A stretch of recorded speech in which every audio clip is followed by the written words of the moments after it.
இன்றைக்கும் கூட அன்றாடும் தினமன்னாவில் பகுதி 3 ஜெயம் தருகிறவர் எதை ஜெயமாக தருகிறார் பார்ப்போம். வசனத்தை, எனக்காக என் சத்துருக்களோடு யுத்தம் பண்ணவும் என்னை ரட்சிக்கவும் என்னோடு கூட என் தேவனாகிய கர்த்தர் வருகிறார். பாகமம் 20வது அதிகாரம் 4வது வசனம். என் கைகளை போருக்கும் என் விரல்களை யுத்தத்திற்கும் படிப்பிக்கிற என் கண்மலையாக கர்த்தருக்கு ஸ்தோத்திரம். சங்கீதம் 144வது அதிகாரம் 1வது வசனம்.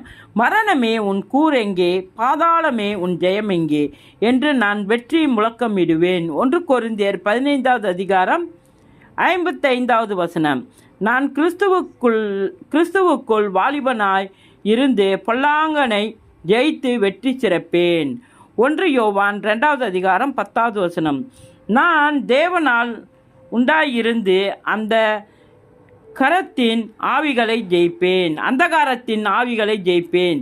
ஏனெனில் உலகத்தில் இருக்கிறவரிலும் என்னில் இருக்கிறவர் பெரியவர். 1 யோவான் 4வது அதிகாரம் 4வது வசனம். நான் தேவனால் உண்டாயிருந்து அந்தகாரத்தின் ஆவிகளை ஜெயிப்பேன், ஏனெனில் உலகத்தில் இருக்கிறவரிலும் என்னில் இருக்கிறவர் பெரியவர்.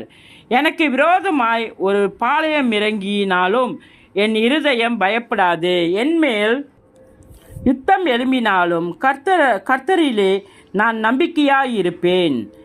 சங்கீதம் 27வது அதிகாரம் 3வது வசனம்.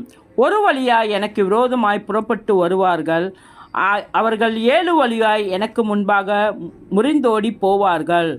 உபாகமம் 28வது அதிகாரம் 7வது வசனம். எனக்கு விரோதமாய் உருவாக்கப்படும் எந்த ஆயுதமும் வாய்க்காதே போவும். எனக்கு விரோதமாய் நியாயத்தில் எழும்பும் எந்த நாவையும் நான் குற்றப்படுத்துவேன். ஏசாயா 54வது அதிகாரம் 17வது வசனம். இயேசுவின் நாமத்தில்